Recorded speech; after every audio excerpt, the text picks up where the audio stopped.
Foundation was set up just over 5 years ago for a very specific reason, and that is to address the fragile and, in a sense, failing relationship between the West in general and the Muslim world. Firstly, a vote of thanks to the two organisations who've brought us here today.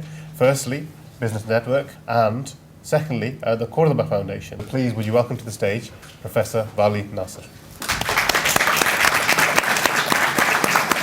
And ultimately, the argument I would like to make is that much of what is happening in the Middle East today and ought to happen in the Middle East is not about religion, but is about economics. The problem in the Middle East is not that there is too much lower class, but that there is too little middle class. Food and basic necessities and housing, that at least a third of its income is available for disposable discretionary spending. So that's the basic sort of minimum definition of a middle class. Not every middle class is the right middle class. The middle class, the entrepreneurial class that everywhere else in the world has played the critical role in social economic transformation is generally absent in the Muslim world. So what Dubai showed is that if there is a capitalist environment, if there is a market environment, the Muslims are likely to be as capitalist as the next person.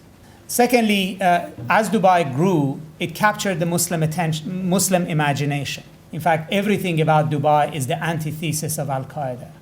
If the jihadi message is about reward in the next life, Dubai is all about rewards of this life. And what Muslims liked about Dubai, as I said, it was about its manic consumption. It was because Dubai is a mix of Disneyland and Las Vegas. Whereas the new middle class ought to look more familiar because it's actually on par with where things are globally. It is this middle class that accounts for democracy in Turkey for varieties of reasons, because it serves its economic and business interests. It is also the class that is most pro-Europe.